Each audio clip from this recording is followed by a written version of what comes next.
scared for their families, and scared for their future. Unless Springfield passes legislation by next Thursday to fix the transit physical cliff during this veto session, we're heading for a disaster. The clock is ticking. The General Assembly needs to pass real revenue and reform, or we're going to see mass layoffs, routes and line closures, and a devastating blow to our regional economy. Transit workers are in limbo, hoping and praying for the legislation to act before layoff notices goes out. This uncertainty is hypothetical. It's hurting people right now. Inaction has real-life consequences. Illinois is known for kicking the can down the road, and we can change that. We need bold action now, not after the next crisis, not after more hearings, but now. Years of rallies, meetings, and town halls have made it clear. Illinoisans want safe, let me repeat, safe, reliable, fully funded public transit. Let's deliver that. RTA, transit workers and riders are counting on you. We can't afford to leave Springfield without a bill that includes both revenue and reform. Once again, let me say that. Revenue and reform. We're out of time. So let's get this done.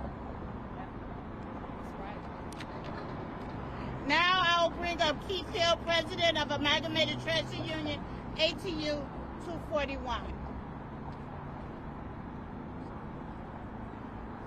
Thank you, Sister Penny. My name is Keith Hill. I'm President of ATU Local 241. I represent close to 25,000 members, active and retired. I'm here today out of concern for my riders and my workers. We're here today to address a physical cliff. No more moving this can, moving the goalposts. Action needs to be done. The seasons are changing. The times are changing. The most crucial thing that keeps this city moving is in jeopardy. That is our transit system. Transit is a very essential part of this city. It's the economic engine. It is one of the key components, economic engine of this state. For every dollar invested in transit, it's a $3 return. We are asking the legislators to take some time, address the physical cliff. Help us out now, not just the workers. Help the city out, help the state. Because as we roll, the economy rolls. When we stop, the economy stops. Make our service safe, clean, and keep it affordable. But most important, keep it accessible. That is the key thing we're here to talk about today. I want to thank you. And yes, it's time for Springfield to act now. I now would like to call Audrey.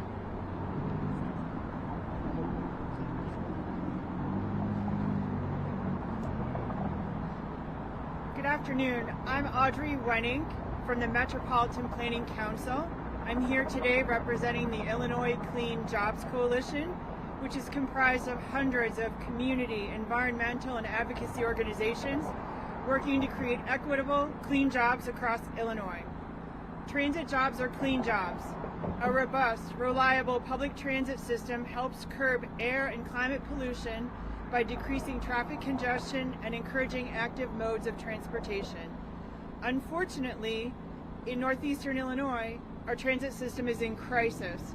If additional operating funding is not provided in 2026, CTA will reduce service by 22% and could eliminate up to 1,700 positions starting this summer. They will need to send out warnings of impending layoffs in the spring. Metro and Pace will be right behind CTA in cutting mainline service. We cannot wait until the spring legislative session to address this matter.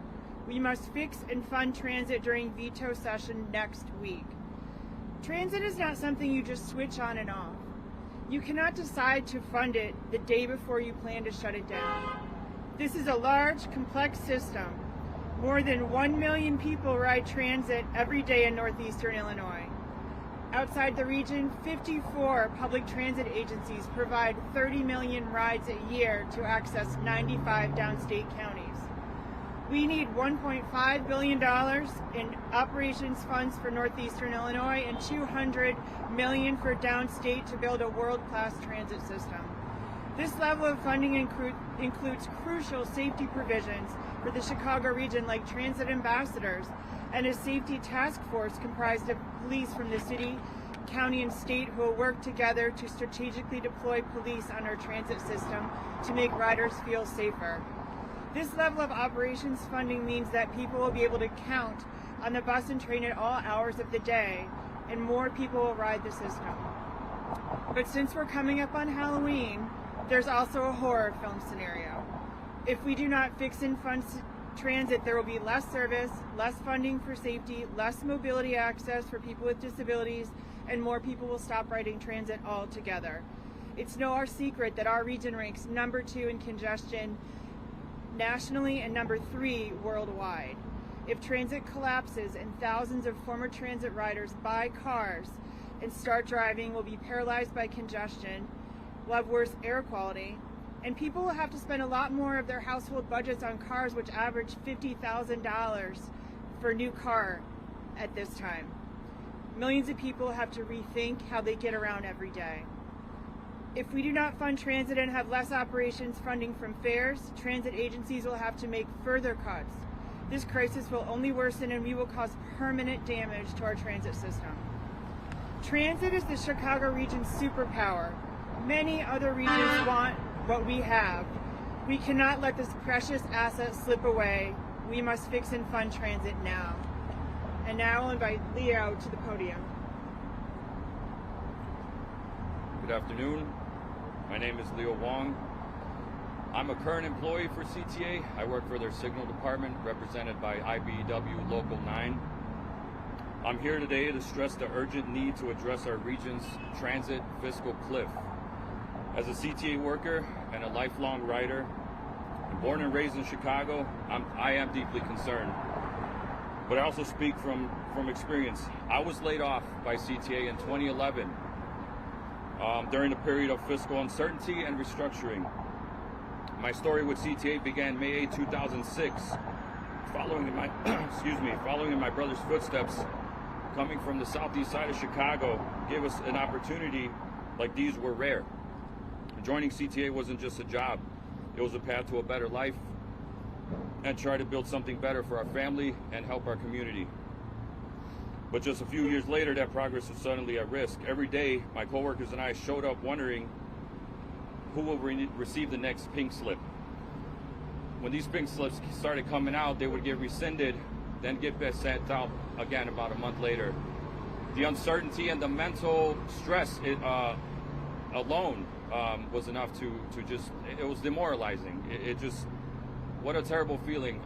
I was a young man at the time. I didn't have kids, but I can't imagine somebody with children that has the responsibility of taking care of their family going through this time of uncertainty. It's truly. So again, you've been listening there to a CTA employee really talk about his experience working for the Chicago Transit Authority. We also heard from a union representative as well. Again, they are pushing CTA and riders alike, employees, even the union officials, pushing for Springfield to really fulfill this budget shortfall that they have. We do know, again, the CTA has announced that they will raise fares 25 cents per ride. And this is the first rate increase on the transit system since 2018. We also want to go to something else that is happening live. We first reported on this some months ago. This is about this ice cream shop located in Addison, Illinois. It's known as Flavor Frenzy Ice Cream Shop. And we have the law firms of Romanucci and Blandon. They're holding a press conference right now to announce a civil lawsuit because of secret videotaping of teenage female employees inside of the bathroom of that establishment. This is not the first lawsuit. Let's listen in on exactly what's unfolding there right now. I lost track of time, so thank you, everybody. So what happened inside this Flavor Frenzy ice cream shop probably can't be described in any better terms than the name of the shop itself. What a frenzy. What happened to our female teenage employees who are now our clients inside that ice cream shop can only be considered to be unconscionable and beyond disgusting. Our 11 teenager clients were deceived by this owner, and they walked into, basically, it's an ice cream shop of horror. Just like the old play, this was the shop of horror.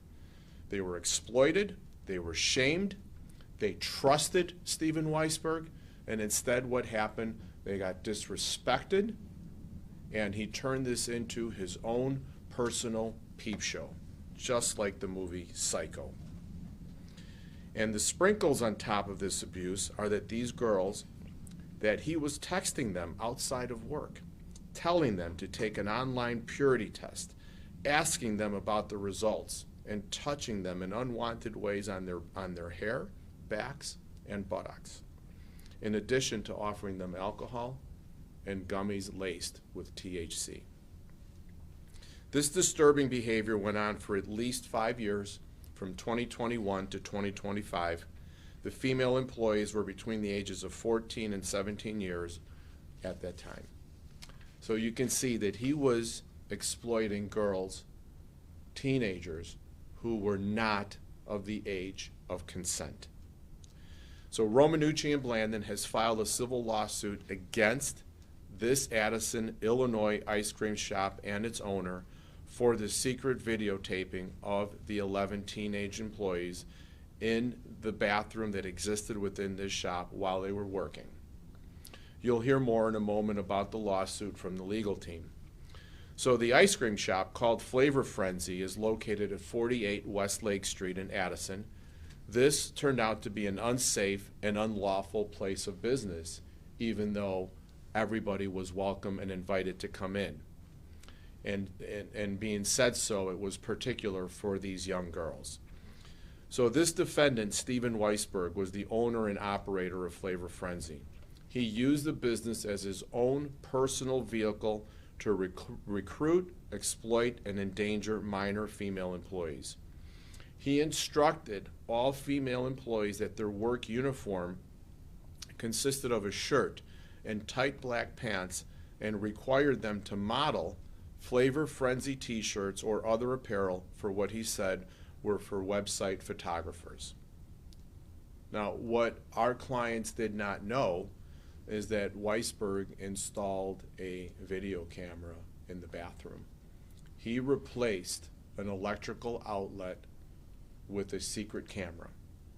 One that had no flashing light on it, one that gave no warning that anybody inside this bathroom was having their privacy violated.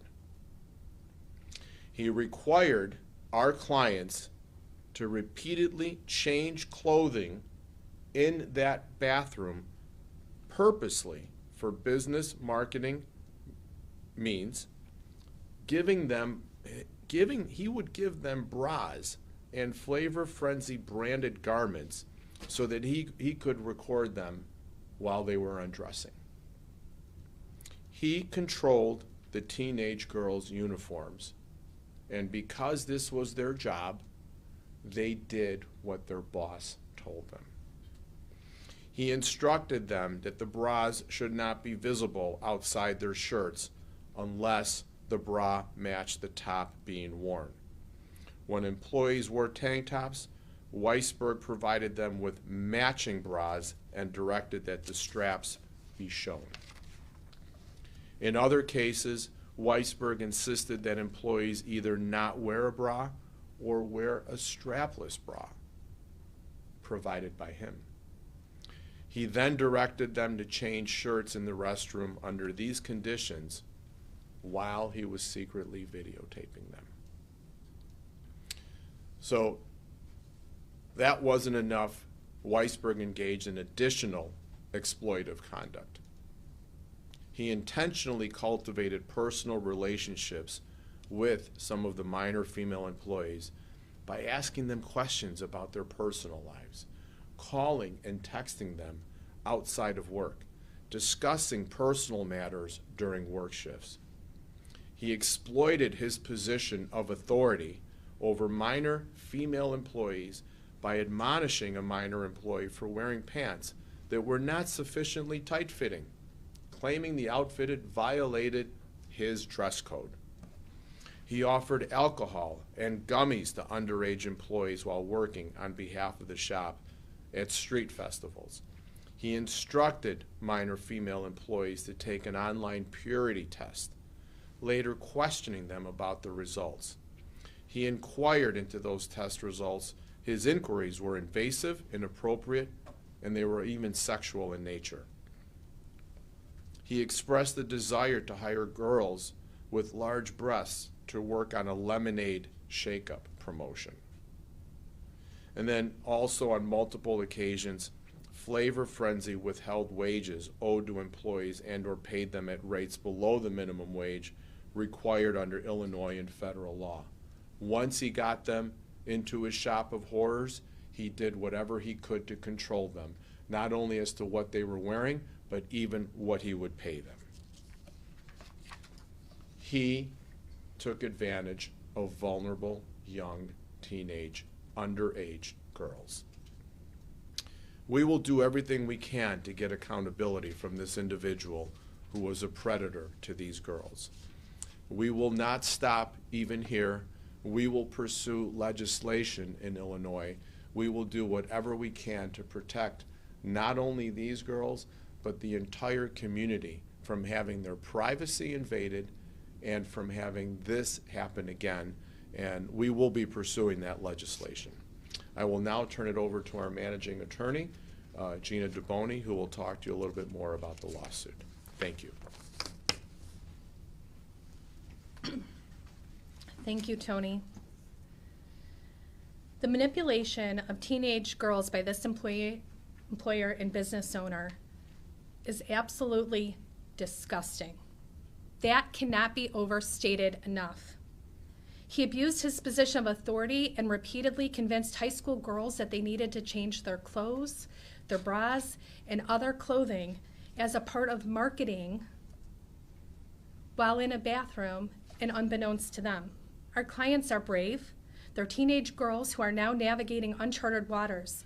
There's nothing more American than having your first job in an ice cream shop in your own hometown. Now they and their families are navigating a surreal and inconceivable experience and find themselves on a path towards pursuing justice and accountability against Flavor Frenzy and the shop owner for the deeply traumatic and harmful distress that they incurred. These types of cases, they're not new to Romanucci and Blandon, and they're particularly important to our mission. We go after predators and have a history of representing clients who have been exploited or abused by high school coaches, by clergy, by in the Boy Scout cases, and also by medical providers who abuse their patients. Another example of Romanucci and Blandon's efforts in this space is combating human trafficking. One case in particular is the case of Desiree Robinson. We represent her mother, Yvonne Ambrose. Desiree was killed on Christmas Eve, December 2016 in Chicago after she was trafficked online on Backpage.com. Yvonne testified before the U.S. Senate Commerce Committee. This is a case that garnered national attention, and ultimately the SESTA and FOSTA legislation was signed into law, and Yvonne was at the White House for the signing of that law. And in the last year and a half, we've represented multiple families relating to their minor children in an elementary school. We have filed suit against District 25 in Arlington Heights. In that case, the nurse had swapped out medication, causing irreparable harm to kids ages 2nd grade to 5th grade when their medication was switched. We were so happy that a recent criminal conviction happened in that case. So this deeply troubling behavior that occurred at Flavor Frenzy and by the shop owner is not new to our team, and we're well positioned to represent these young clients for the harm done to them by their employer. I'd like to talk for a moment about the impact of these horrific actions on the teenage girls that we represent. No two people have the same types of reaction to abuse. Many people's reactions even change over time. They may experience freezing, disbelief, shame, anger. Sometimes they blame themselves. In this particular case, we do not believe that any of our young clients were aware of the secret recording, but they definitely had other uncomfortable experiences with Stephen Weisberg and his operation of the business. Abusers and exploiters pick their victims carefully. This business owner hired young girls, many of whom this was their first job, and he was able to manipulate them and preyed upon their naiveness and their vulnerability. For many of our clients, this man befriended them. He tried to relate to them. He acted like a father figure to them. They trusted him. He exploited them. That's the worst part. Any child should be able to trust an authority figure, an adult. They should be able to trust their boss. He abused that trust and counted on his position of power to prevent him from ever being held accountable for his actions. We're going to do everything in our power to change that. We have filed on behalf of each of these clients as Jane Does, given their identities, and protection of them as minors. They're sorting through this experience, processing the exploitation in their efforts to seek accountability. This took place in a relatively small suburban town, Addison, Illinois, and we ask that everyone respect the privacy of these minors and of their families. It's important to understand that abuse can happen at any time, at anywhere, to anyone. Separately, relating to the criminal proceedings, in September 2025, a DuPage grand jury returned a superseding indictment charging Weisberg of 66 counts of child pornography and 32 counts of unauthorized video recording, confirming the systematic nature of his exploitation at Flavor Frenzy. That's 98 criminal counts. That's astounding. You can see his mugshot here. Weisberg's pretrial release was denied according to the DuPage County State's Attorney's Office. We're watching the criminal case closely. As you may know, a criminal proceeding hearing happened this morning. My colleague Patrick Huber was there in attendance. We applaud the Addison Police Department and the DuPage County State's Attorney's Office for their hard work on this case. Senior Attorney Patrick Huber will now walk through the details of the complaint. We've been listening in to attorneys from Romanucci and Blandon announcing that there is another civil lawsuit, this time representing 11 former teen employees of this ice cream shop in Addison, Illinois, known as Flavor Frenzy. You saw on the side there an image of the owner. We know Flavor Frenzy is now closed. That owner still behind bars, and you heard it, facing over 90 different charges, some for child porn, other counts for secretly video recording underage girls. All of these victims alleged to be involved in working at this ice cream shop at one point, ages 14 to 17 years old. We are going to take a quick break, and we'll go right back to that press conference. Stay with us. We'll be right back.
Welcome back to Chicago Live. We've been listening to a press conference that has been unfolding over at Romanucci and Blandon, their law office right in Chicago off of North Clark Street. They've just announced a new civil lawsuit where they're representing 11 alleged victims of Steven Weisberg. He is the person that owned Flavor Frenzy in Addison. And back in August of 2025, police received an anonymous tip that something was going on awry inside of a bathroom at that location. And when they got there, they had a search warrant. They discovered that there was a fake outlet with a lens. And that's when they later discovered that that turned out to be an electronic recording device. He was recording allegedly his teenage workers inside the bathroom, changing their clothes, putting on different t-shirts that actually read Flavor Frenzy on the front. Let's listen in as we listen in to the attorneys right now. Tony Romanucci is speaking at the microphone. Let's listen. It's in the middle of electrical outlets where you can push it. Yeah, recharge it, yeah. Reset it. Reset it. It was missing.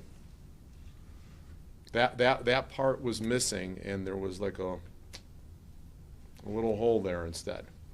Just imagine with these allegations, it seems like that people would have suspected for a long time. It just seems so suspicious to ask someone to change their clothes. Say you can only change your clothes here. Yeah. Well, I mean, I think the unfortunate part is that he only asked a specific community to do it, and that's young, impressionable girls. This guy was their friend. He endeared himself to them. He made himself, I have heard that this guy made himself into a father figure with a lot of these girls. They trusted him. And so when he said, no, go back in the bathroom and put this on instead, they didn't know that they were being tricked because the door locked, right? They locked the door.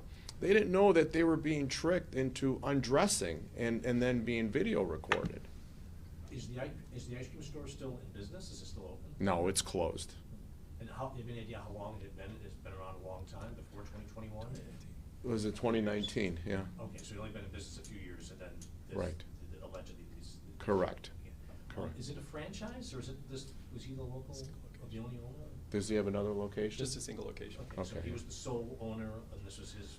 We don't know if he was the sole owner. He certainly was the face of it. There may be some other ownership depth to it, and we need to find that out. But he was certainly branded himself as the owner, the operator of the store.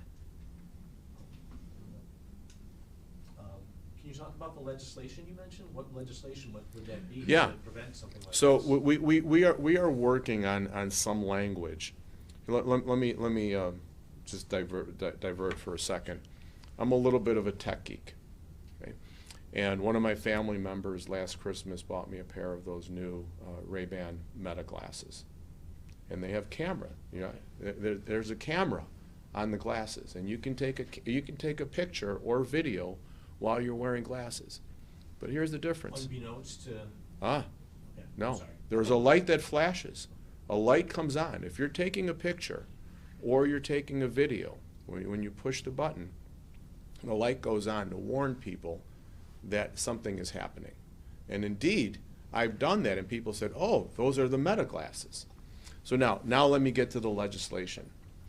There is no place in our society for hidden cameras to spy on anybody without somebody knowing that they are being either audio, video, or photographically recorded, which was what's happening here.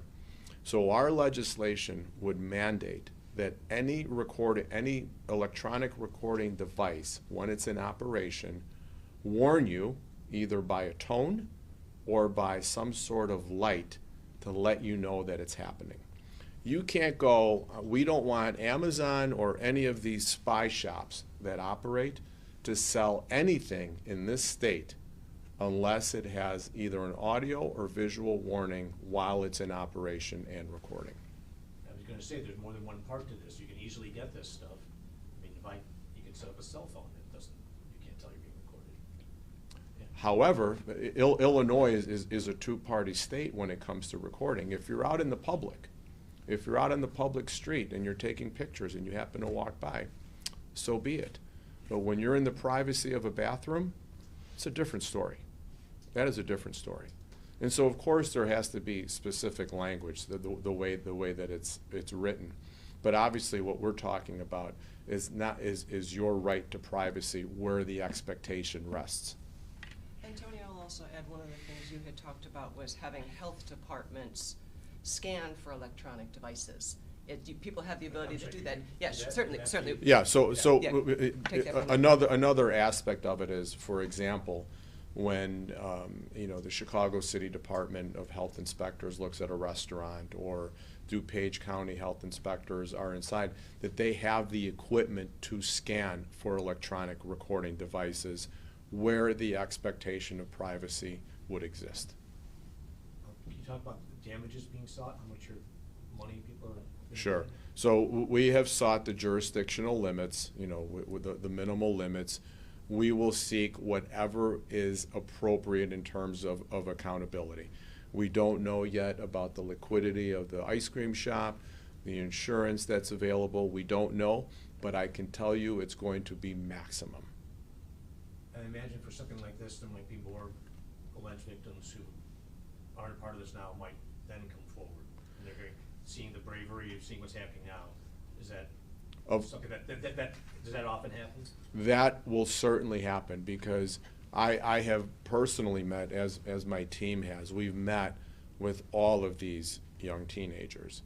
And I can tell you that they have gone through phases of embarrassment. They don't want to talk about it. How could this have happened? And so with any other victim that's been sexually exploited, and this is a sexual exploitation, it may take time for people to come forward. And if there are other people out there, and if they have the will to do this. You are listening to Tony Romanucci from the law firm of Romanucci and Blandon, talking about the victims, the alleged victims that he and his law firm are representing in this case involving Flavor Frenzy, an ice cream shop in Addison, Illinois, that is actually closed as of right now. The owner, Stephen Weisberg, is accused of installing a hidden camera inside the restroom of that shop. We know he employed a lot of teenage girls. They would go allegedly in that restroom, change out their shirts, put on their Flavor Frenzy shirts, and in some cases modeling those shirts that Stephen Weisberg told them that he would be selling. The device that was in the restroom was disguised as an electrical outlet. We know Weisberg has been denied a pre-trial release. He still is behind bars. And you heard attorneys there from the law firm say that right now he's facing over 90 counts, and that was announced in September of 2025. Well, stay with us right here on Chicago Live. Coming up, we're going to talk to some folks from the University of Chicago. Paleontologists there uncovered dinosaur mummies in Wyoming. We'll have that and much more on the other side of this break.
Welcome back to Chicago Live. It is 1:37 on your Thursday afternoon.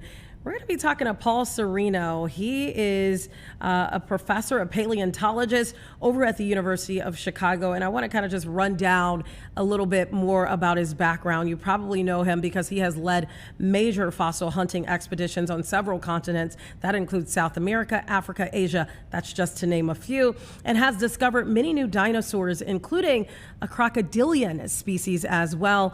Some of his most notable finds includes the super croc. And now we're talking about another just amazing discovery. This one is a fossil that's duck-billed. This is showing life on the planet 66 million years ago. I want to bring in Mr. Serino to talk to us a little bit more about this discovery. Thank you so much for your time. Oh, not at all. Very enjoyable. Well, the discovery, like many I've had in my career, was not foremost in my mind when I walked into this place in Wyoming. I was taking a bunch of students, trying to show them what paleontology is like, and I figured the best way is to go to a place where you could make a discovery. I knew they were T-Rex beds. I didn't really think that I would walk into a mummy zone, but that's what we ended up doing. Behind me is this juvenile duckbill. You can see the rib cage, the skin wrinkling over the rib cage, and this crest down here. It's 6-8 inches tall. This, by the way, is a juvenile, the first juvenile mummy. We call them mummies. And what we wanted to find out is the question that's probably on everybody's mind, which is that real skin? If it's not real skin, how did they get preserved for 66 million years to give us our first full picture of what a dinosaur would look like in life?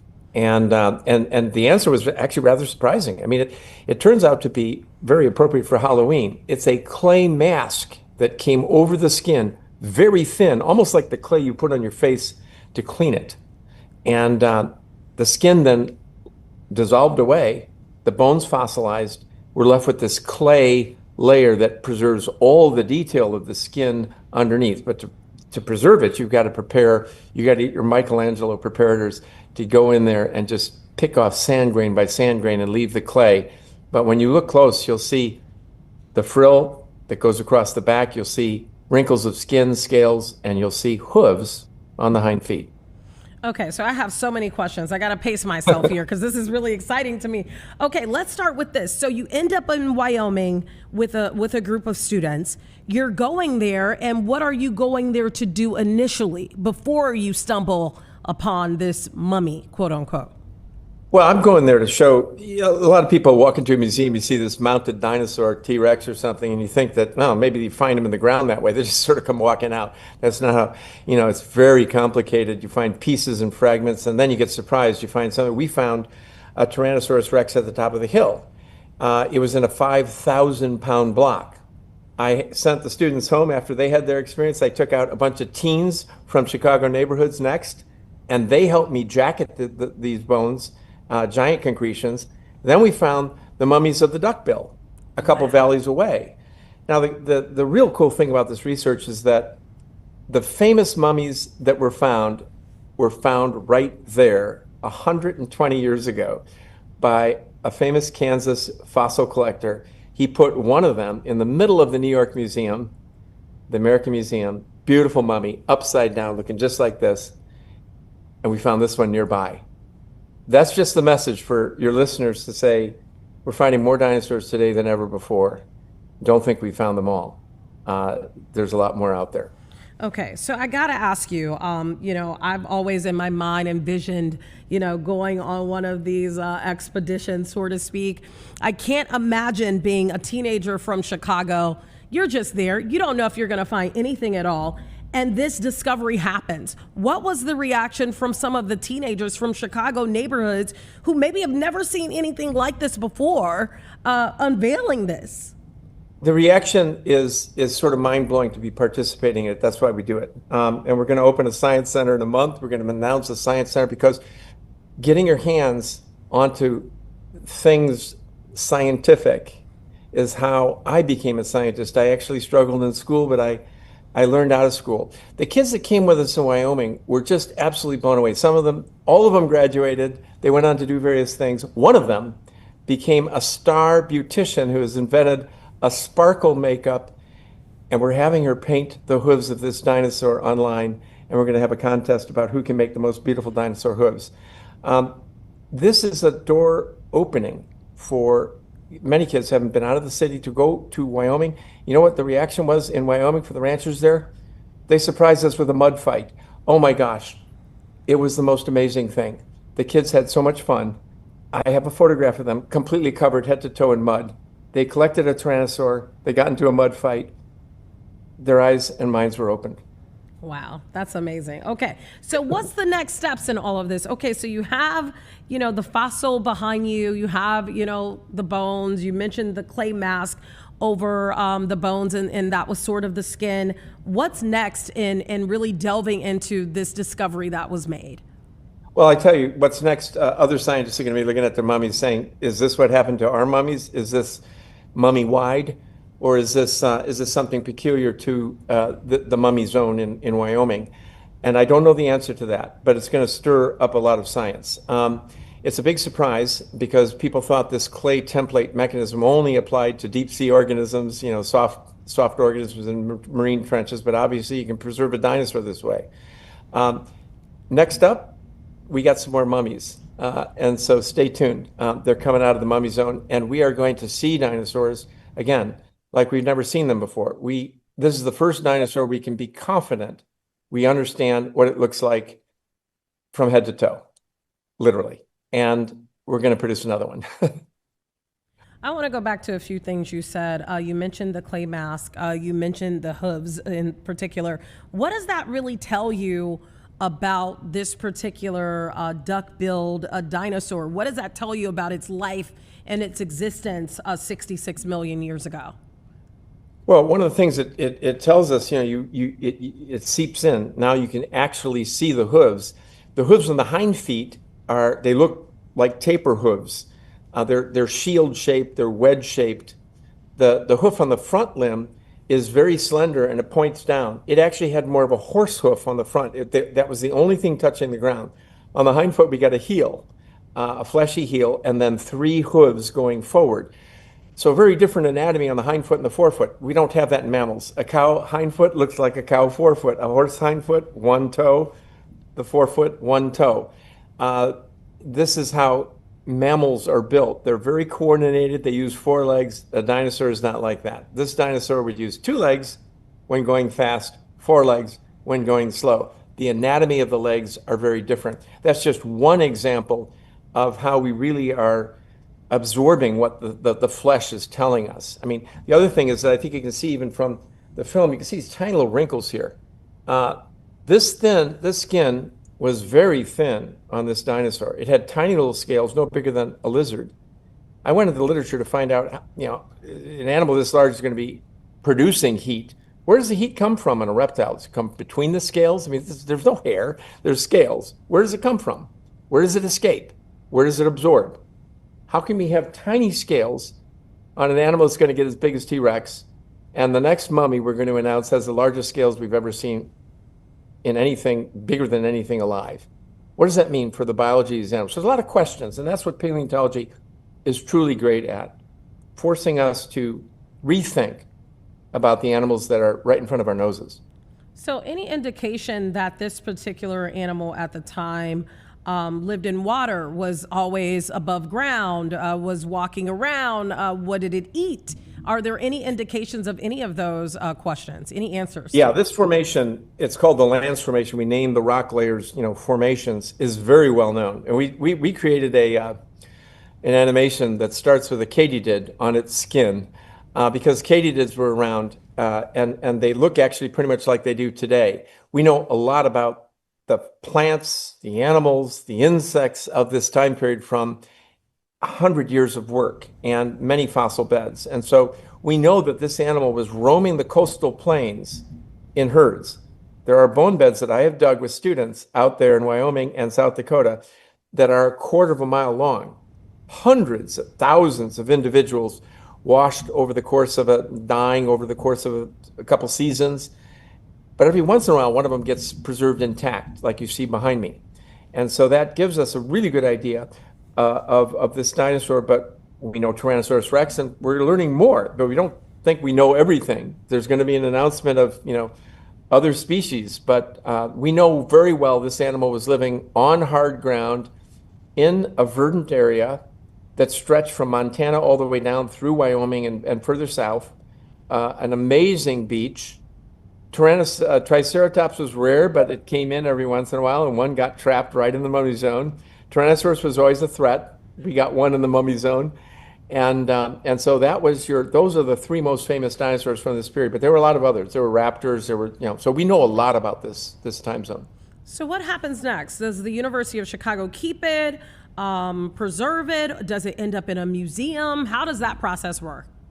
Yeah, well, what I'd like to do is make a traveling exhibit out of it. The mummy story is only beginning, and you really got to see the specimen to really understand the detail and the beauty of the skin renditions, is what we call them, renderings, that are preserved, and the hooves are just remarkable. So I'd like to make a traveling exhibit out of it, and ultimately I'd like to create a life-size model of this dinosaur that incorporates all the flesh as it once was. And of course, we got more science to do in announcing the mummies that were found near it. This specimen, by the way, on government land, was found with a permit. It's going to stay here at the Fossil Lab in Chicago. This is a lab in a neighborhood, Washington Park, opened only for a year. I think you can see it's an amazing place. And we have open houses regularly every month. We are now really a part of the neighborhood and very much enjoy reaching out every month to anybody that wants to come by and get up close to see fossils as they are. I know this duck-billed dinosaur that we're talking about today, that announcement just came out at 1 o'clock, so it sounds like there will be more coming based on what else was discovered. Let me ask you, is there a dinosaur still out there that you're hoping to uncover? You've been at this for a very long time. You've traveled all around the world. Is there something out there that you think is there, you just haven't uncovered it yet? Something, it would be the understatement of the interview. I have 55 tons coming from the Sahara. I have more species to name than I have place on a helmet to put stud stickers. We're going to announce 11 long-necked dinosaurs from Africa. We got Africa's Lost World is coming fast and furious. Everything from turtles to giant new crocodiles, to crocodiles without any armor, to long-necked dinosaurs, to burrowing, digging raptors are going to be coming your way in the next year or two. I don't have all that much time left, so I'm working as fast as I can work. But this really, your listeners got to understand that this is the age of discovery. We are finding more things about dinosaurs than ever before. And so this generation that's coming and their kids, this is the age of discovery. At some point, I would say it's going to take at least 2 generations. It's going to be hard to find a new dinosaur. That's not the case now. We are in the rage of discovery.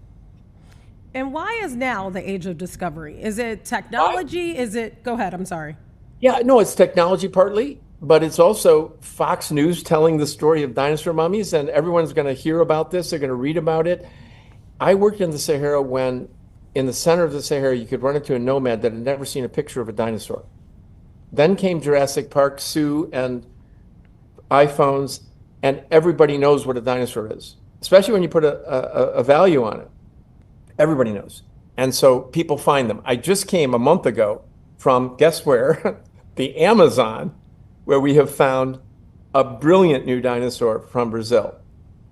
Why? Because someone, a farmer, a rancher there, picked up a bone that they saw in the low river on the bank, and it made it to the capital, and it made it into the hands of a student who had traveled to my fossil lab. And he called me up and he said, what do you think about this? We ended up doing an expedition. So you see, it's really word of mouth. I mean, there's a lot of us that go out into the harshest areas. I've done that recently to find 55 tons of dinosaurs. Yeah, but a lot of them come by word of mouth. And that's why we're in this era of amazing discovery.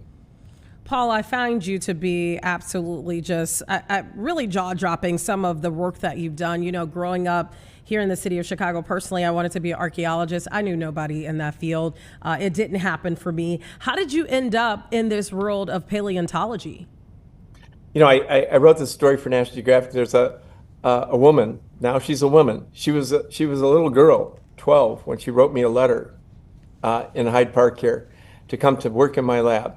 She told her mother. She said, the mother said, let me edit it. She said, no, I've already sent it. She came to my lab at 12. She knew when she was 6 she wanted to be a paleontologist. She's getting her PhD now in Cambridge. She was on that expedition to the middle of the Sahara, and they took a beautiful picture of her over this huge, unnamed 60-foot dinosaur. I was not one of those kids. I struggled in school. When I see kids coming into the lab here from your average school, some of them are bright and with it, and some of them are antsy. I was of the antsy variety, and I was having a real hard time. I read a dictionary to get into NIU, and I thought I was going to be an artist, and I still am an artist. But right before I graduated college, I walked into the American Museum in New York. I saw what has been my life, a life of discovery, adventure, a life that would connect me to people, to neighborhoods, to science. And it's just been everything I could imagine it. I've been to the four corners of the earth. I've survived some hairy situations, and I'm going to write about it. But that's how I got involved in the field, very late. But I would say as a child, I think that I really enjoyed adventure, but I was not a born paleontologist. There are some that literally, by the time they can walk, they know they want to be paleontologists. But so they come in every variety. But we need to give our teens the experiences to allow them to be what they want to be. And that's what we're dedicated to doing here in the Fossil Lab and in the Science Center that's coming. I got to ask you this. It's a little off the cuff, but when you're not doing this, because this seems like, I mean, everything that you said, it was like, okay, I was here, I was there. When you're not doing and having time to do this, which seems like it takes up a lot of your time, what are you doing? What are you doing in your downtime? Yeah, well, let me just tell you that a 9-month baby, Lila, the darlingest baby you can possibly imagine, keeps me a little bit busy. But in the squeaky time between that, childcare and dinosaurs, I have another love, and I have found a way to combine them. I'm a scuba diver, so I've dove all over the world.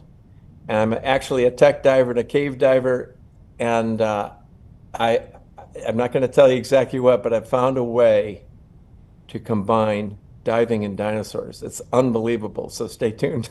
So is that going to be some type of documentary or something coming soon? Oh yeah, yeah. Okay. And it's just more of the adventure that the field allows you to have, and so it's very exciting, and I'm happy to bring people along.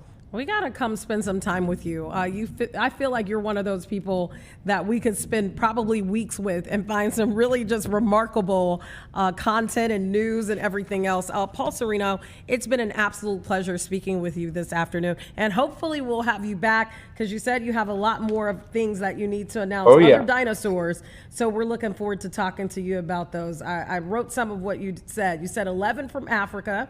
Turtles, crocodiles, digging raptors. So hopefully we'll have you back on the show to talk about some of those things. Thank you so much for your time today. It's been amazing. You're most welcome.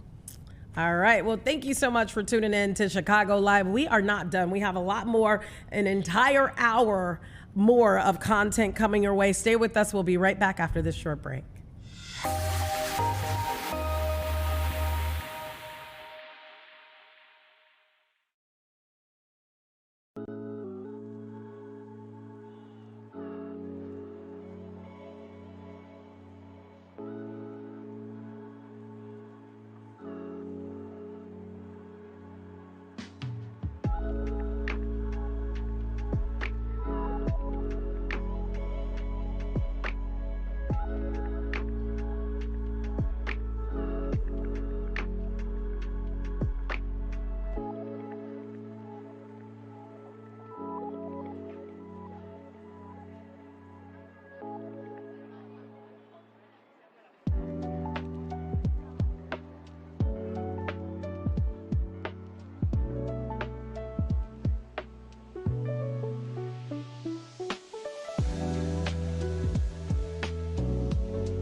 Welcome back to Chicago Live. It is 1:58 on your Thursday afternoon. When I saw this story trending earlier today, I said, what in the world is going on? This is some sports news that we are following.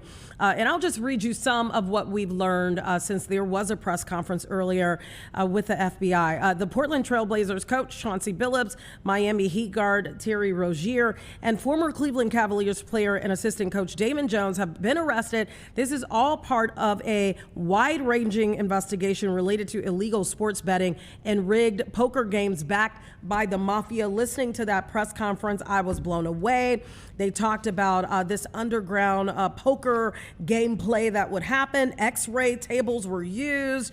The cards were fake. The dealers were in on it. Everybody was in on it except for the people that lost big while playing these games. I want to bring in former FBI Special Agent Ross Rice to really break down a little bit more about how maybe all of this was unfolded and all of this came to be. Ross, thank you so much for your time today. Hi, Tia, my pleasure. This is one of those where people are like, how and why would you even participate in something like this, especially for a person like Chauncey Billups that obviously had a career after basketball. Well, what's interesting about this, they're saying that more than 30 people have been charged in connection with these schemes. How does the FBI even find out about something like this, considering that this was considered to be underground gambling in the first place? Well, that's not set forth in the indictments that were unsealed today, Tia, but my guess is one of the victims or several of the victims of the fraud, and that's what we're talking about here is fraud, came forward, reported suspicious activity, and it led to the investigation. And I'm sure that some of the people that were involved in the criminal activity cooperated because both indictments have a number of unindicted co-conspirators. They're not identified by name, but just by numbers. And I'm sure they were assisting with the investigation as well. We haven't seen a response from any of these former players or coaches just yet. But in a scheme like this, I mentioned the X-ray tables. I think someone from the FBI said something like, everyone was in on this except for the people that lost. Even the cards were rigged. Have you ever heard of something like this before? Oh, absolutely. It's very commonplace. What has happened in recent years, gambling has become mainstream. It's legalized, not just in Las Vegas. Look around Chicago. You can do online gambling, sports betting. Fixed casinos are showing up all over the state. And that eliminates a lot of the fraud. But what we're talking about here, Tia, are games that are not being sanctioned by the state. They're, as you indicated, underground. They're being held at private venues, private locations, ostensibly for what you would call high stakes gamblers. And the attraction for these gamblers that became victims was the opportunity to play cards with celebrities, in this case, current and former NBA players. When we talk about an investigation like this, are we looking at a case that is being built as a RICO case? Of course, I mentioned the mafia was backing some of this. What kind of case will the FBI be building when we're talking about more than 30 people being charged in connection with a scheme of this magnitude? Well, the investigation has ostensibly been completed because 2 different grand jury indictments have been returned. And I think it's important to note this. There's 2 separate indictments alleging 2 types of criminal activity. One is the illegal gambling, the poker games that you were talking about. The other involves sports wagering, where players, current or former players, were helping to fix the outcome of games and or provide gamblers with inside information. And the only commonality between the 2 appears to be one defendant named Damon Jones, who, as you mentioned in your intro, was a current, or a former NBA player and coach. But the type of activity alleged in the 2 indictments is completely separate and unique to each other. You mentioned that particular indictment, and it's very interesting that you bring that up because I'm reading something that says, as for Rozier in particular, his attorney had previously told ESPN that an initial investigation determined that he did nothing wrong. This was after he met with the NBA and FBI officials. That was in the year 2023. At this point, when the FBI comes knocking on your door for a case of this magnitude, is it safe to say that they know without a shadow of a doubt that some of this stuff you are guilty of? Well, his attorney referenced an investigation that was conducted in 2023. We're 2 years beyond that. And I'm sure he was interviewed in connection with that investigation, and he gave answers which may or may not have been accurate.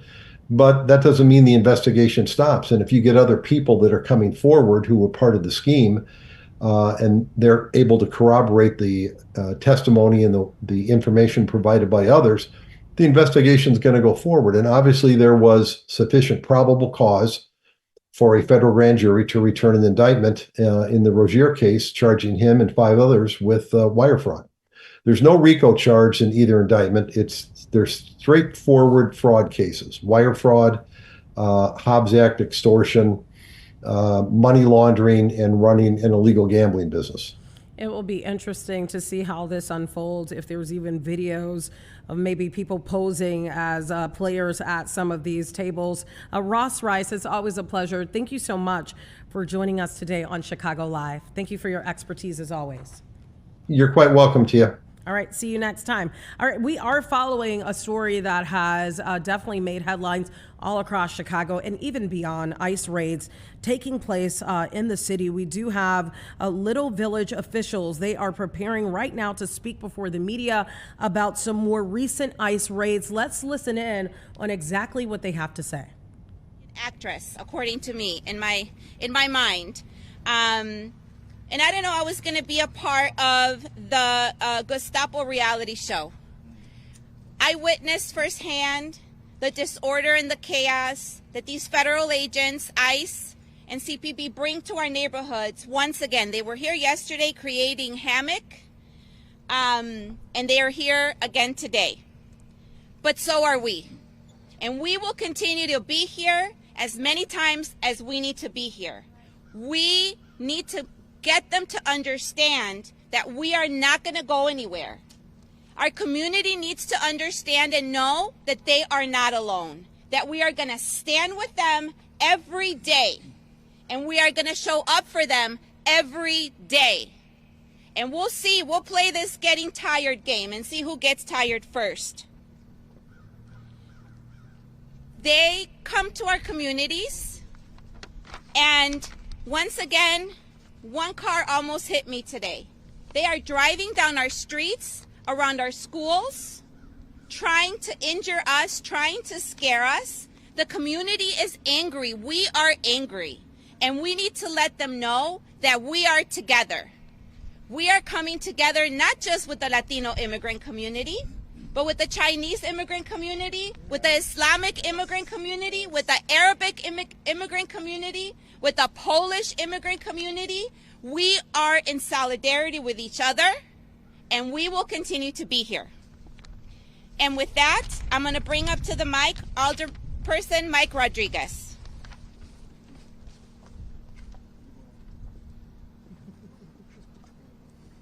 Thank you, Marcy, for this. So it's with really mixed feelings that I come here today. I am very happy to report that the 8 individuals that were detained yesterday in Little Village, all of the citizens that were detained have been released, including 2 of my staff, one of which is here with me today, Elian Baena, also who is a elected official, the 10th District Commissioner for the Community Safety and Police Accountability Commission. But it's with a heavy heart as well that I make that announcement, because we know that there are a number of family members, parents, who didn't wake up today sharing breakfast with their children. Tonight they won't be having dinner with their husbands or wives. In fact, there may be months until they see their family together, and it may never happen again here in the United States of America. The fact is, I stood 1 foot away from Greg Bovino yesterday, asking him why he was here and telling him to go home. Because the streets of Little Village belong to us. The streets of Little Village are us. We keep us safe.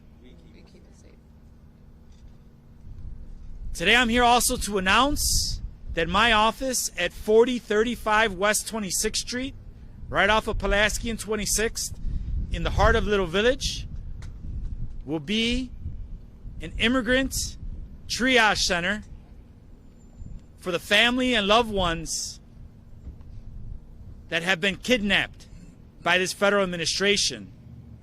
There, for the next several days, you will find the staff of Senator Dick Durbin and Congressman Chuy García.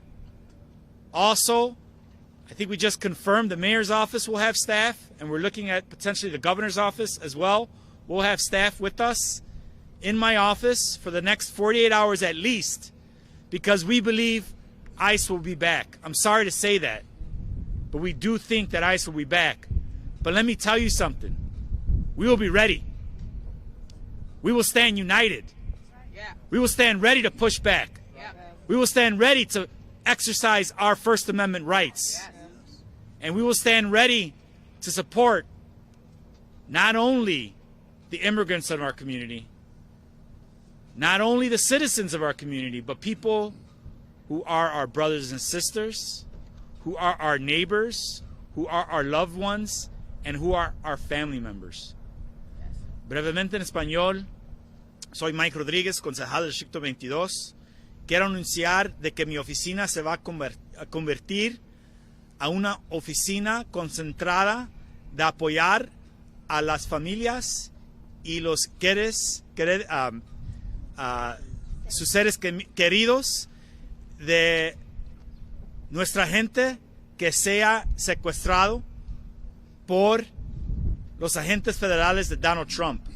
Se va a encontrar en mi oficina en la Pulaski, la 26, en la Komensky 26, 4035 al oeste de la 26, entre las 8 de la mañana a 6 de la tarde mañana y hasta las 5 hoy.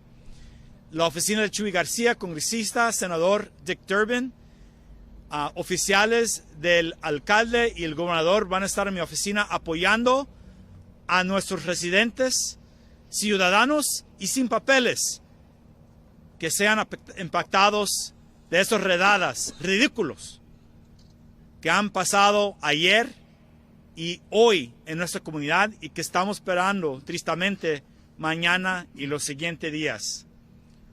Vamos a ser unidos en contra de esta agenda anti-inmigrante, anti-Chicago. Vamos a estar muy unidos. Muchas gracias y ahora te presento al congresista Chuy García.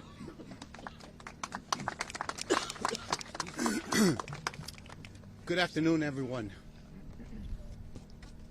Today, for a second straight day, we felt the weight of a bankrupt effort to punish our community, to frighten and to instill fear in our community, led by Greg Bovino.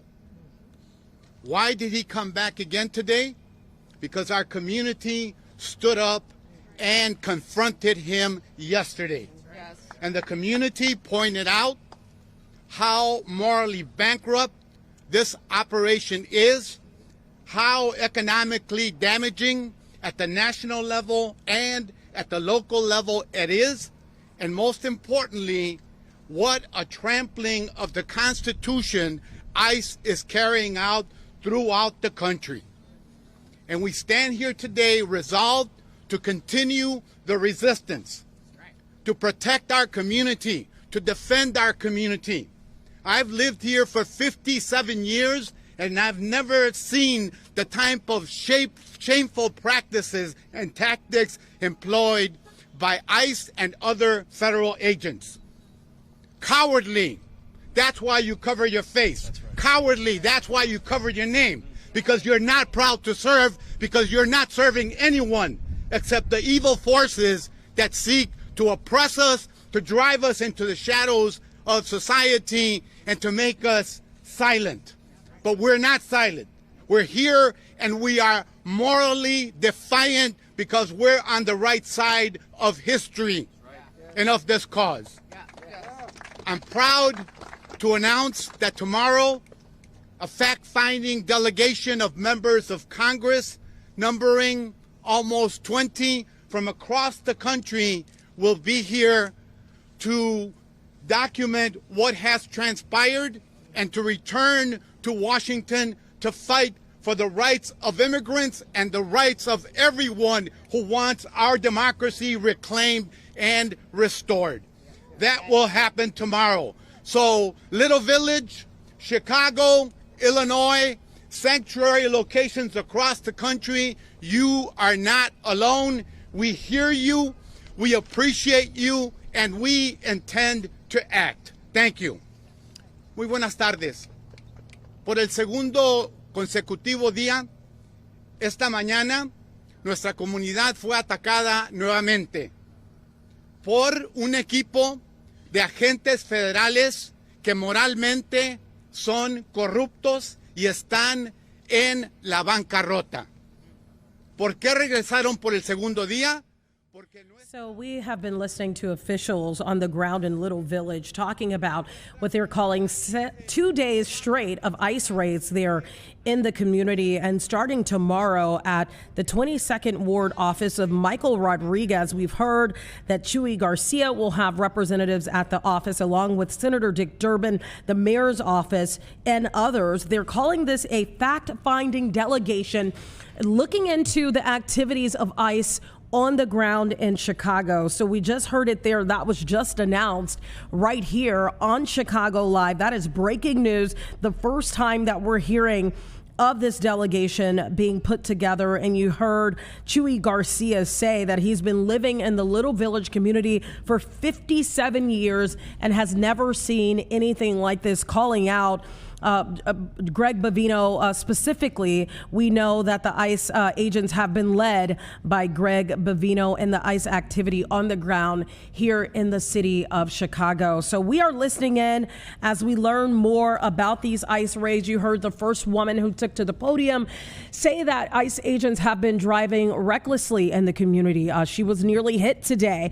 This is not the first time that we've heard of such reporting from the community. So again, we are listening in to learn more. Let's take a further listen to see exactly what has been unfolding in the Little Village community. Let's take another listen right now. Cicho Lopez from the Alderman of the 25th Ward. Thank you. Thank you very much. Thank you. Thank you. Good afternoon, buenas tardes. And want to first thank everybody for coming here today. This being a really difficult time, we're just processing the atrocities that happened yesterday. And this morning, we found ourselves in a much more undignified, terrorist, and cruel action by ICE agents. I want to thank all the community because, as we said yesterday, we're going to come with bigger numbers and more united. And I want to thank all the people, all the immigrant community that is coming together, all our city coming together to protect not only Little Village, not only La Villita, to protect a city or city that is at risk by an illegal occupation and siege. So I want to share just what we found this morning. And I'm grateful for the efforts of attorneys and rapid responders and everybody who helped make sure that everybody got released yesterday. So we talk about immigration. What we saw today was a united community that did not let agents come into the parking lot here in the Discount Mall. That's right. So I want to thank our neighbors, our courageous leaders that stood and hold the line. It is important that we recognize that. Rapid responders, thank you. Thank you so much.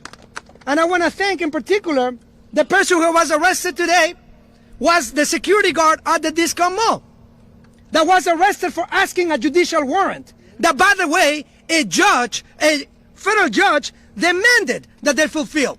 Not only they're in contempt of these orders, but they continue to defy them. They define or laws. They're defying what is legal and constitutional. And what they're doing is outside the law, is illegal, is immoral, is wrong, and we're going to stop it now, before it goes any worse. What we also saw after the detention of the security guard was the deployment of tear gas. Also, another thing that the judge mandated to stop. Another violation, documented, filmed and documented by many of us, including attorneys.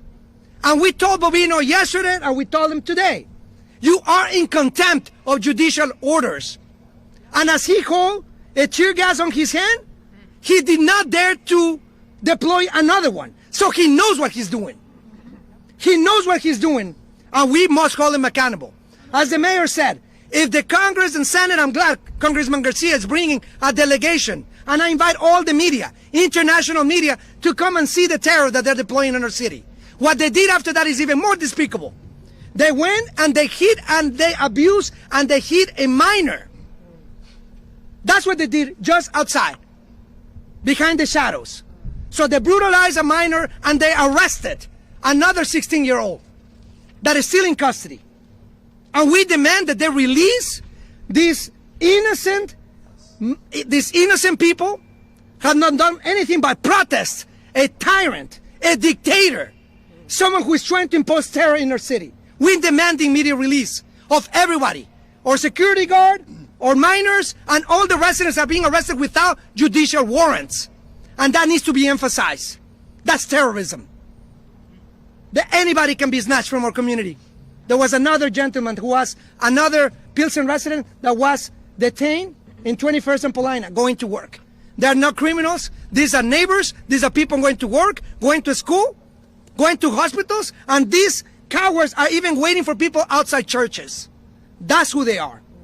So today in Little Village, I'm grateful for all of you for coming. We hold the line here. And we hold the line in Chicago for the rest of the country. I'm thankful. I'm proud to be in Chicago today. And I'm thankful for everybody who is standing up and demanding the immediate release of everybody who is being illegally detained and the end of the siege and occupation. Enough is enough. Our streets. Finalmente y brevemente en español. Agradezco la presencia de la comunidad, como dijimos el día de ayer. Vamos a venir con más números y en más unidad. Agradezco a la comunidad polaca, a la comunidad. Again, we've been listening to Alderman Byron Sigcho Lopez of the 25th Ward, really outlining some of the ICE activity that has taken place today alone. You heard there's fear that ICE will come back based on what happened today. So let's start out with what happened first at the Discount Mall. Byron Sigcho Lopez said that ICE agents wanted to have access to that particular parking lot, and a security officer decided to stand up to them. And sadly, that security officer, according to Sigcho Lopez, was arrested, asked to see the warrant for why he was being arrested by ICE, and they never produced one.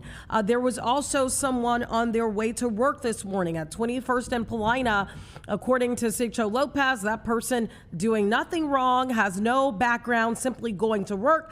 That person was taken into custody. And then he mentioned a 16-year-old minor that was arrested. He mentioned that that person was hit by ICE. That person remains in custody right now. These are just 3 different incidents that were outlined for us by the alderman of the 25th Ward that have transpired just today alone. Again, they are there in Little Village. Officials from Congressman Chuy Garcia's office, Senator Dick Durbin, the mayor's office, and all of that will be happening. They're going to set up an office at the 22nd Ward office of Michael Rodriguez. They're calling this a fact-finding delegation, looking into the activity of ICE on the ground here in Chicago. Let's listen in to exactly what she has to say as she takes the podium right now.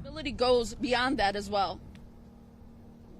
I think about all the families that are being broken in this moment, people's rights that are being trampled on, their civil rights, their human rights, their constitutional rights. And what I saw today was a continuation of fascism that Donald Trump and his cronies are trying to instill throughout our entire country.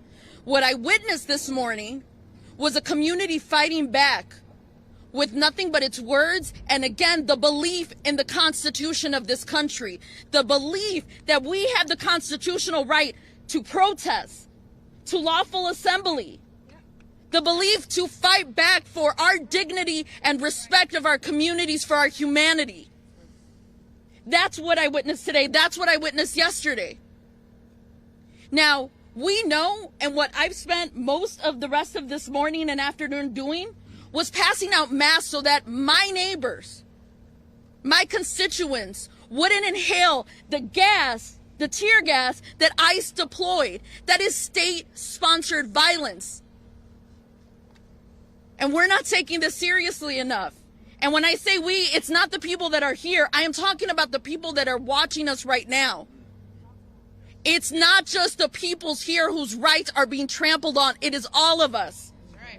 Of the several people that were taken today, because again, there's about 5 or 6 people here, just in the incident that happened here at the discount mall. That's not inclusive of what happened in Pilsen. That's not inclusive of what happened in Bridgeport. That's not inclusive of what happened on Cicero over by the Sam's Club, where they actually did even more state-sponsored terrorism yesterday. That's not inclusive of all the other incidents that they continue to do throughout the city of Chicago, throughout the suburbs, and the state of Illinois. And in each and every one of those instances, the community fights back. Right. We fight back because we know that the Constitution actually means something and that it's not just a bunch of words. We fight back because right now, our federal government, the person in the White House, isn't doing anything but giving orders to a little man. Because I saw him with my own eyes, face to face, and I'm short, and I know he's shorter than me. Giving orders to a little man with Napoleon complex, who can't even look at people in the eyes and dare call us animals and criminals. But the only criminals I see are those ICE agents. That's right. Yes, that's right. The only criminals I see are the ICE agents that continuously break the law. They continuously trample on our constitutional rights. They continuously kidnap people without due process, without warrants, judicial warrants, and signed judicial warrants. But like we've done before, we're gonna fight back. Yes, I want accountability. Yes, I want to make sure that all of these individuals are held accountable for what they've done. And not just the people that they've abducted, but the people that they've hurt, the car crashes that they've created, everything that they've done, and the trauma that they have inflicted on our communities. I fear for our young people who go home and can't see or fear the fact that their parents are going to be there at the end of the day. I fear for our families who don't know how they're going to put food on their table because the main breadwinner is no longer here. See, here's the thing. The people who were arrested yesterday, detained unlawfully by ICE, who were U.S. citizens, we were able to get them out. But my fear continues for the people who we can't get to, because the federal administration, the White House administration, refuses to allow people access to make sure that lawyers are able to talk to their clients. And instead, they move them from place to place to place so that nobody can find them anywhere. We're done with that. We want our families home. We want our people home. We want our loved ones home. And that means everybody. Muy brevemente en español, soy la senadora estatal Celina Villanueva y estoy cansada. No tengo palabras suficientes de lo que siento cada día. No nomás es el temor, sino el amor que tengo a mi comunidad, que me hace hacer todas las cosas que estoy haciendo en este momento con toda esta gente increíble, con la comunidad. Porque fue la comunidad y sigue siendo la comunidad que está luchando contra estos agentes que son criminales, porque están rompiendo las leyes de este país. No les importa los derechos constitucionales que tenemos. Ellos son los criminales, no nosotros. Ellos son los que se tratan de decir que son jueces y nos están juzgando. Pero nosotros, lo que nosotros sabemos es que somos fuertes y que vamos a seguir luchando para proteger a nuestras comunidades. Muchísimas gracias. If I can ask City Clerk Ana Valencia to step up to the podium. I come here with just a broken heart, if I'm being honest. I got to watch Ellie, a U.S. citizen, elected official, city employee, graduate from a women's leadership program last Thursday. I got to share that moment with Mike, the Alderman Rodriguez, about how amazing he is, and he knows, chief of staff, and that she's going places. She's going to run for office. She's going to be the next city clerk, the next mayor. And then to hear yesterday, while you're with another alderman, everyone is afraid to shop and go out. And so we're trying to do something good in the neighborhood to only hear that she was kidnapped and no one knew where she was, and trying to find out if she shared her location with her family and her friends. This is not Chicago. This is not America that we believe in. This is not what we were promised growing up. This is not normal. It is not normal to carry a whistle in your pocket, because you might have to alert people that ICE is on the block.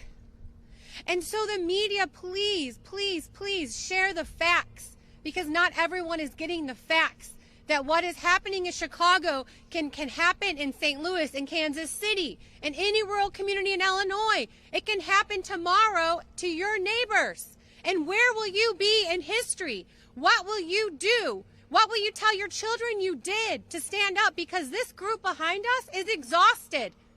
They are tired. They are the front lines.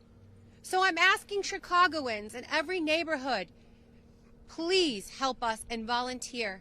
Use your money where your values are. Shop at these businesses. Get your Halloween candy here at Dulcelandia. If you're a corporate company, order your food here.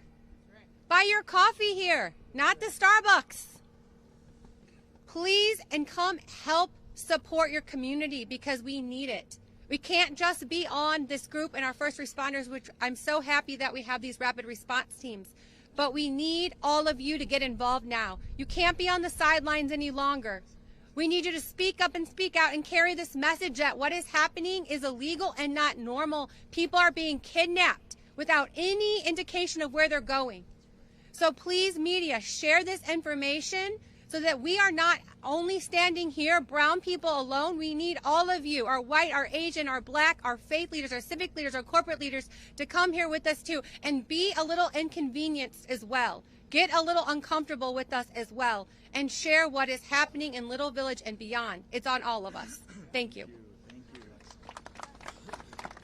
Next, I'd like to bring up Alderman Andres Vasquez from the 40th Ward and the chairman of the Latino Caucus. Good afternoon, everyone. Good afternoon.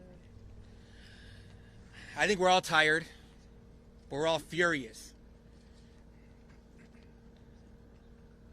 It's been a rough number of weeks. I think all of us here have been driving around, chasing any vehicle with any license plate that isn't an Illinois plate. Anybody with a mask, anybody with a beard, anybody going anywhere. We're watching 24/7. We're exhausted. We're sometimes drained, but what we're not is stopping. Yes, that's right. These people are fascists and they're cowards. They're insecure, they're untrained. They could barely drive. It's embarrassing. And we're talking about an even larger embarrassment in the White House. What you're seeing here in Chicago is what this country is about. It is what you do. You stand up to tyrants. You make sure your voices are heard. You stand out to defend the defenseless. And it isn't just about Latino people. It isn't just about our Asian folks. It isn't just black and brown. It's our trans family as well. It's those who are poor. It is everyone here in this country that chooses to stand up for their democracy. But we're not going anywhere. Yeah. No, we're not. We're icebreakers over here. Yeah. Straight up. We are going to spend our time teaching everyone, training people, which we've done all across this city, to be rapid responders, to do school patrol, to put information up on businesses. We are training people to be better, stronger, and more ready for every single time they come. Right. And so I want to It might sound crazy. I appreciate this moment. It's bringing Chicago together more than it ever has. I ain't been to the South Side so often in a week. Trust, we're going to keep doing it. If it's in West Ridge, where we had a couple days ago, a day laborer, somebody just fixing a house, kidnapped, with a 13-year-old daughter who now has no parents here. We have people at Broadview. And we're watching the state police also. We got to call that out. Everyone wants to be an ally while we're watching this thing happen. Here in Chicago, we say the officers don't coordinate. So why are they parking an officer in precincts? Why is that occurring? We need accountability across the board, because when you give an inch, they keep going for more. So I want to thank all of you. I know y'all know the number, but if you don't, 855-435-7693. Right? We're going to write a song, get the hook going. If you don't have it now, you better get it. You need to call ICER. You need to reach out to TRP, NIJC, all the different organizations. If you have money, donate to all of them. And donate your time. At pickup and drop off, go to your local school. Make sure that you got the whistle up. And understand that we're going to be here way longer than they are. This country was built by black and brown folks, descendants of slaves, and by immigrants. And we see under those masks, we got a lot of Mexican faces under those masks. We got a lot of immigrant faces under those masks. Look in the mirror. How do you even walk around? There's no pride in that. You're a fascist. You're Nazis. And we know it. Shame. So again, it don't matter where you are. If you're out here, cameras watching, you know what it is as well. And you should be afraid if you're a United States citizen, if you live here, because the rest of the world is watching, and they're watching what's being built here. You don't think they're going to prepare in case we decide to go overseas? We can defend our own here because we keep us safe. Thank you very much. Next up, I'd like to bring up Deputy Mayor Beatriz Ponce de Leon. Thank you. Hi. Buenas tardes, Beatriz Ponce de Leon, Deputy Mayor for Immigrant, Migrant, Refugee Rights for the City of Chicago. Primeramente, de parte del alcalde Johnson, quiero decir gracias. Gracias a todos los que salen cada día para defender nuestras comunidades, a los concejales, los líderes del Estado, todas las personas que se han unido en protección y en apoyo a nuestra comunidad inmigrante. De parte de la ciudad, nosotros seguimos comprometidos a mantener una posición en contra de la militarización de ICE y de CBP en esta ciudad. No es necesario, no los queremos aquí. Ellos lo que están haciendo es causar daño, miedo y terror. En vez de ser un grupo a nivel federal, traer el apoyo que necesitamos realmente en nuestra ciudad. Tenemos varios recursos que quiero compartir si van a chicago.gov para mantenernos informados de nuestros derechos, recursos que la ciudad puede aportar en apoyo en este momento. We have been listening to officials on the ground in Little Village talking about the second day of ICE raids there in the community. And as a result, starting tomorrow, there will be a fact-finding delegation where several different organizations, agencies, including on a federal level and also on a city level, even possibly members from the governor's office, will all descend on the 22nd Ward office. That is where Michael Rodriguez holds his office. They will descend there as a place for the community, for people to go to talk about their experience with ICE. We do have much more right here on Chicago Live. We're going to take a quick break and we'll be right back.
Welcome back to Chicago Live. We want to talk about something that I don't think I've personally ever seen before, but very interesting. This happened with the McHenry Township Fire Protection District.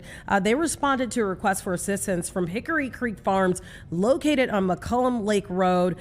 Upon arrival, that is when crews discovered a horse had wandered approximately 20 to 30 feet offshore into a pond and had become stuck in the mud. And from there, that is when the rescue took place. We want to bring in Deputy Chief Karen Bush of the McHenry Township Fire Protection District. Thank you so much for your time. And it looks like you also have Battalion Chief Dave Harwood with you there as well. Thank you both for your time. I know, Deputy Chief Karen Bush, you have training in equine rescue. We've never seen anything like this. When I saw the pictures, I said, we have to get them on the show to talk about really what goes into a rescue of this magnitude. Talk about it. Well, it was definitely a unique situation. We have large bodies of water, ponds, a major river that run through our district. So working in and around water really isn't foreign to us. Working with a horse, a little bit different, but we're used to boats and cars being underwater and working to retrieve those. So this was just a little bit different, but certainly a great outcome. Let's talk about this part of it, because I don't think, people may be watching, depending on where they live, they may be unfamiliar with this. But when we're talking about a horse, similar to a dog or even a human, every single minute counts. Battalion Chief Dave Harwood, walk me through who you had on the ground at the time and really like a play-by-play of how you were able to rescue this horse. So I had our dispatch center send 2 engine companies out there along with myself that has the specialized equipment that we use for hauling and hoisting with ropes, and also the water rescue equipment that we have.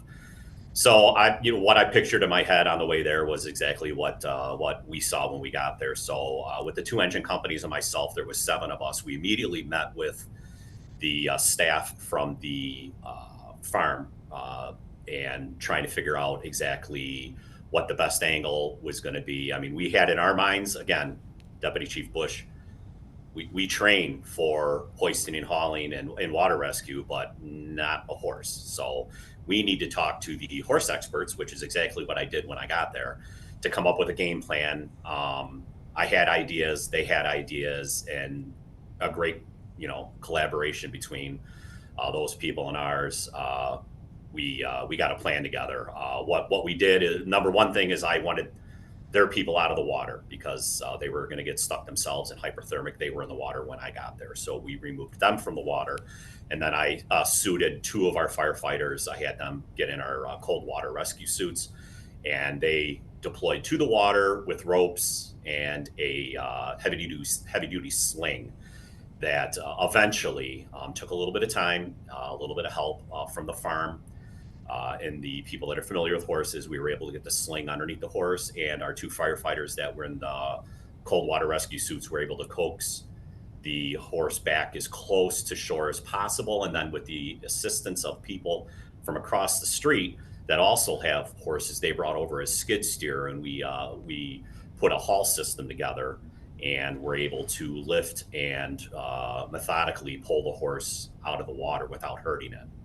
Let's talk about the part of, when you're rescuing humans, for example, from a body of water and they're, struggling in the water. You can say, hey, stay calm, don't freak out. That really increases your chances of survival. In the case of a horse, that may not be transmitted the same way, right? That conversation, that back and forth conversation isn't the same.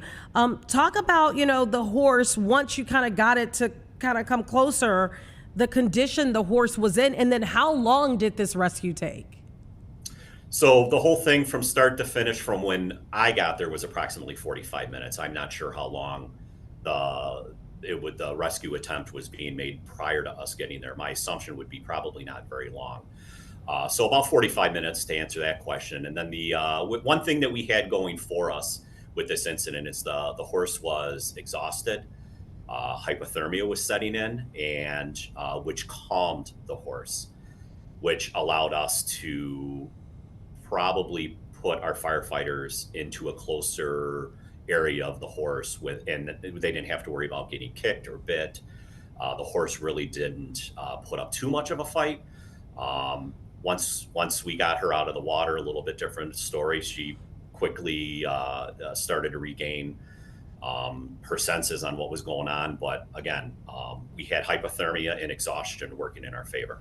Yeah, and I'm happy that the horse is okay. Question for both of you. Is this the first time that you've ever seen a rescue of this magnitude? I know for you, Deputy Chief, you have had training in equine rescue, but have you ever had to actually put it into practice, or was this the first time? Unfortunately, this is not the first time. It was the first time in a pond, but not the first time to rescue a horse. I've got a background with horses. I'm a former horse owner, so they are flight animals. That's the only way they know how to protect themselves. So that was certainly a worry for us that, and she did at some point, the horse did thrash a little bit, but you know, as Battalion Chief Harwood said, she was tired and hypothermic, but she still had that drive in there. And at any minute you could see, after she got a little bit of rest, she tried to help herself to get out.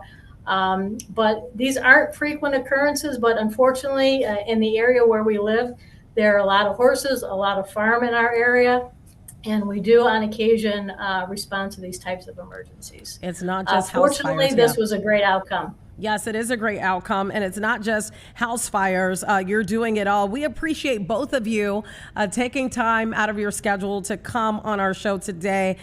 Thank you for your service. Thank you for the hard work that you do on a daily basis. We appreciate you both. Thank you all. Thank you very much. All right. It was a pleasure having that conversation. We have much more on Chicago Live. We have a little less than 15 minutes left. We'll be right back after this short break.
Trump yet.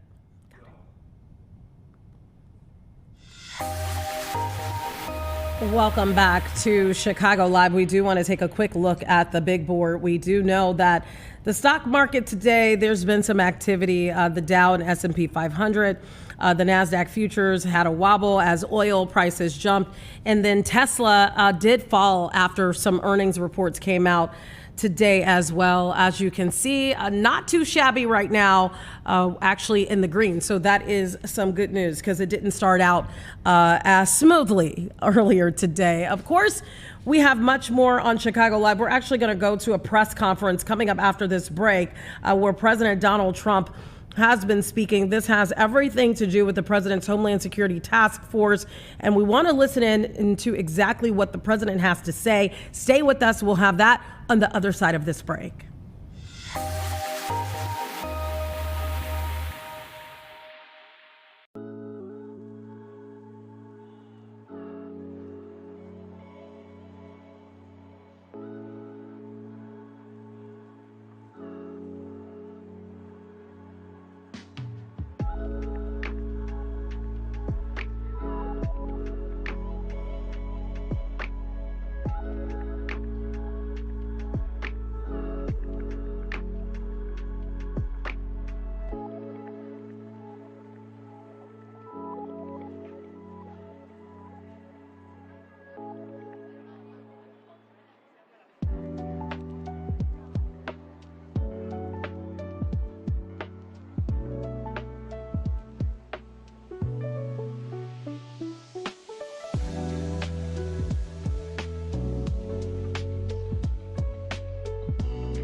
Welcome back to Chicago Live. We have about 8 minutes left of the show, and we want to go to the White House, where there is a press conference underway. President Donald Trump has been speaking, but currently the Secretary of War, Pete Hegseth, is speaking right now, and we want to listen in. Let's take a listen. Responsible for tracking huge amounts of cocaine and hundreds of thousands of dollars in this single incident with drug proceeds through his network. And I'll say the last example I'll share is probably the most insidious, was providing intelligence to the Mexican law enforcement that led to the arrest of a CJNG cartel-affiliated baby trafficker called La Diabla. Her whole money-making operation was centered around luring pregnant women, performing illegal C-sections, harvesting organs, and selling newborn babies. Mr. President, it's your leadership that has made all of this possible. I can tell you, in the midst of this government shutdown, our folks, like everyone around this table, are working 24/7 without pay and eager to get after this because they believe in your leadership and the mission that you have presented to them. Thank you, Mr. President. I'll hand this off to Homeland Security Advisor Stephen Miller, the leader of this task force. Let me just say, Mr. President, that this country was going to die without you. This country was going to actually die without you. That's what we were facing in 2024. We've been invaded for 4 years. Our communities were sinking. Our public safety had gone to zero. Cartels were running entire communities. Sex trafficking, child trafficking, labor trafficking was out of control. Overdoses were out of control. The cartels were claiming more and more territory. City services were buckling. This was a country on the verge of dying, and you alone saved it. And when you stepped forward originally in 2016, you started the movement to make America great again. And that means make America great again in every way. And that means safety and prosperity and peace and freedom from cartels and crime and gangs. And your vision and your leadership in declaring war on the drug cartels is the single most successful public safety initiative in American history. And I need the media to understand what President Trump has done. People have been talking about drug cartels for longer than I've been alive. And everyone has just taken for granted that they can't be touched or stopped. They're too big, they're too powerful, they're too evil, they're too murderous. They can operate with impunity. And in just 9 months, President Trump is the only American leader, not just in our lifetimes, but ever, to actually take the fight to the drug cartels, to actually seek their eradication, and it is happening.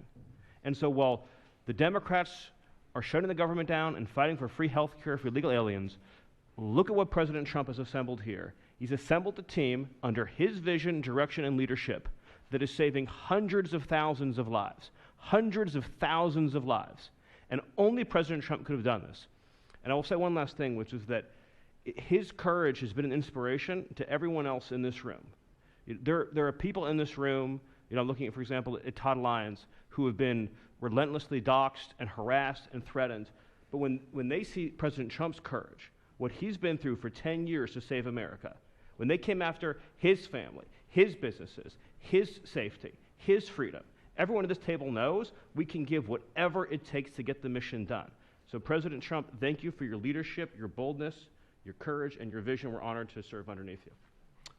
Well, I want to thank you, Stephen. And I have to say that, I've been making the rounds. I'm leaving tomorrow for some very big meetings, including with the president of China, where I think we're going to come out very well, and everyone's going to be very happy. But everybody said the same thing. A year ago, we had a dead country. We were a dead country. We really were, in a lot of ways, not just this. We were dead as doornails on this, but we were a country that was in serious trouble and beyond that. And we have the hottest country anywhere in the world right now. The whole world is talking about it. We have the hottest country anywhere in the world. We're going to clear up this crime in our cities. We can do it quickly, too. They showed how quickly we could do it in D.C. It was a real bad place. It was a real mess. Dirty, filthy, disgusting, graffiti all over the place, tents on every ounce of parks that we had. Just disgusting.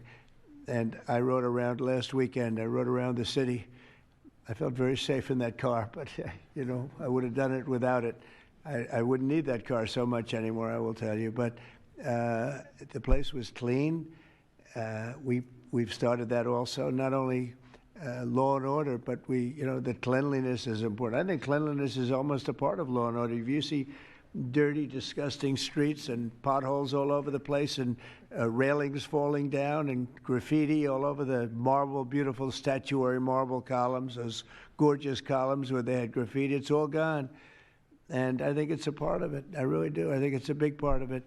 But we have a city that we can be proud of. We're going to be that way with every city we have. That's why with San Francisco, I wish them luck, but we could do it so much faster. I told the mayor, I love what you're doing. I respect it, and I respect the people that are doing it. They're the biggest people in the country. They're the biggest people in the world. A lot of the high tech. Some people like them, some people don't, but they're smart, and they want to do it. And I said, I am so honored to let you do it. And if it doesn't work out, we'll do it for you very quickly. But I just want to thank the people around this table are amazing. Cash, please go ahead. Mr. President, I'll just keep it short, but I think what the media should realize is the amount of courage it takes to do this. And you led that mission. You led it during your campaign, and you brought it to the American people. I think the media should focus on some of these numbers the Attorney General just riled off. Those aren't numbers, those are lives. Lives saved by the millions. Enough enough fentanyl to kill over 200 million Americans, gone, evaporated off our streets permanently. Your vision to safeguard American freedoms and our children and our future is the most courageous thing I've ever seen a president of the United States ever do. And your ability to marshal it out in 8 months, these statistics would have taken other administrations decades. And the partnership that you see around the table, I just want to, sum it up with the following. When I call these folks around the table, when I call our state and local law enforcement partners who have been absolutely critical to this mission, when Stephen Miller called me and said, we're going to create the Homeland Security Task Force and the FBI and DHS are going to co-lead it, I said, absolutely. The country's been yearning for this and needing it. And the one thing I see different than any other administration is when I call these people, they pick up. I don't get a voicemail. When I make an ask, they answer, and the same is true. And so the FBI is playing a pivotal role in your administration in helping lead out this mission, and Stephen's vision has finally come to life. And instead of attacking the people at this table, maybe the media should go out there and talk to the lives that have been saved forever. and the communities that have been safeguarded, because it takes courage to do that. It takes courage to implement that plan, and it takes a president and President Trump to put a leadership team like this together. We are actual friends, and I know the media doesn't want to call us that, but we do that. We do hang out. We do work together. It's a 24/7, 365 mission that doesn't turn off, Mr. President. And as Stephen said, we're inspired by your leadership, and this country's thankful for these 8 months. Call us that, but we do that. We do hang out. We do work together. It's a 24/7, 365 mission that doesn't turn off, Mr. President. And as Stephen said, we're inspired by your leadership, and this country's thankful for these 8 months, and I can't wait to see what the next 4 years looks like. Thank you very much. Thanks, Garcia. Great job. Todd, please. Thank you, Mr. President. The number that I think matters, over 3,266 terrorists have been taken off the streets in 2 months. And for each of those arrests, there's anywhere from between 4 to 20 law enforcement agents, federal, state, and local, executing those arrests. And that means every one of them are putting their lives on the line to make these arrests, to make our communities safer. And so what I will say to them is thank you, but also what I will say to them is that to the extent that there are politicians, as recently as today, suggesting they are doing something wrong. We have governors, district attorneys, mayors, and even congresswomen suggesting that our federal law enforcement and the state and local law enforcement that are helping them are doing something wrong. That is disgusting and something that we will not tolerate. That every day Attorney General Bondi and I talk with all of our partners, making sure that they know that if any one of our federal agents, our state or local agents working under the HSTF banner are even touched by any of these terrorists or rioters, they will be prosecuted to the fullest extent of the law. When politicians aid these terrorists by trying to give them comfort or protection or suggesting that somehow our men and women are doing the wrong thing, same problem. We will not tolerate it, Mr. President. So thank you to all of our state and local men and women that are helping us, and our federal law enforcement officers that are literally putting their lives on the line every single day. We will always protect you. Thank you, Mr. President. Thank you very much, Todd. A really good job you're doing, too. Thank you. Any questions maybe pertaining? Mr. President. How about pertaining to this for a little while? And whoa. Would you have any questions of these incredible people? Mr. President. Mr. President. Yeah, go ahead, please. Go ahead. Mr. President, thank you. Mr. President, thank you. Good to see you. If I could just ask both of you, including Secretary Hegseth, there's reporting the U.S. just sent B-1 bombers near Venezuela to ramp up some military pressure there. Is that accurate, and can you tell us more about that mission? No, it's not accurate. No, it's false. But we're not happy with Venezuela for a lot of reasons, drugs being one of them, but also they've been sending their prisoners into our country for years under the Biden administration. Not anymore. We have a closed border. We had actually nobody for the last 4 months, I guess 5 months. They say they report nothing. They report zero. I don't know if that can be possible, but we'll accept it, right, fellas? But we have closed borders. We have people coming into our country, but they only come in legally. We have the strongest borders we've ever had. We might have the strongest borders of almost any nation right now. And that's a big difference from what it was 2 years ago when everybody was pouring in. But we're very unhappy with Venezuela because of what they've done. They've emptied their prisons into our country. Nobody can do that. Only a stupid person would have accepted it. And that's what we had running our country, very stupid people. So we're not happy with Venezuela, I will tell you. Yeah. Mr. President. Mr. President. Thank you, President Trump. You okay? Yes. On fentanyl. We're going to lose Sorry it. about that. On fentanyl, we have President some good medical help right over there. That's all right. On fentanyl, according to CDC data, nearly 300